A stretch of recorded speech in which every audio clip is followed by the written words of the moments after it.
The root causes of conflict become increasingly interlinked, and that is the reason that there is a core importance attached to prevention and a comprehensive vision. We need to understand the global trends of today's world and find strategies and policies which, together and at the same time, can act in line with the United Nations 3 pillars.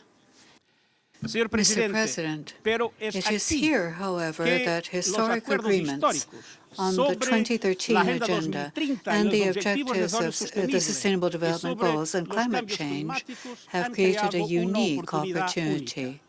And it falls to the Secretary-General to mobilize the entire United Nations system in cooperation with other regional and international organizations, civil society, and the private sector to support the states, which are the leaders of this process.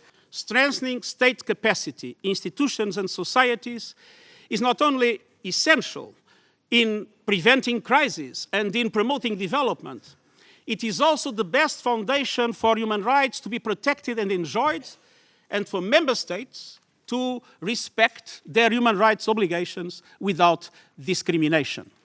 The UN must be at the forefront of the efforts of the international community for gender equality. And let's be honest, it was not always exactly the case.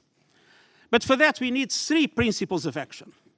First, to progressively move from perceiving women and girls as only a subject of protection to fully committing to the empowerment of women and girls at all levels.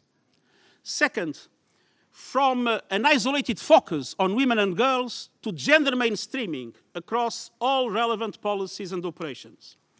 And third, to understand that the name for gender equality in staff management in the UN is parity.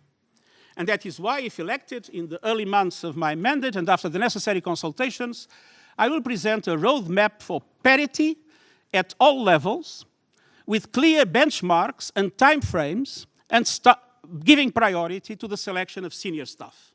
We need a less process-oriented coordination and a more results-focused, delivery-oriented coordination. And coordination is about accountability, transparency, and leadership. But to have a collective responsibility in the UN, we need 3 levels of accountability. Global system-wide accountability, accountability of each organization in relation to its mandate, and accountability of each organization in relation to how it contributes to the global performance of the system. We need a culture of evaluation, independent and real-time evaluation with full transparency. And we need to understand that our working methods, our rules and procedures are too complex, too cumbersome, too headquarters-oriented. And my experience, UNHCR, shows that working together with member states, we can go a long way in simplifying with a win-win reform strategy, making the UN more effective and cost-effective, more nimble, more flexible, more decentralized, and more field-oriented.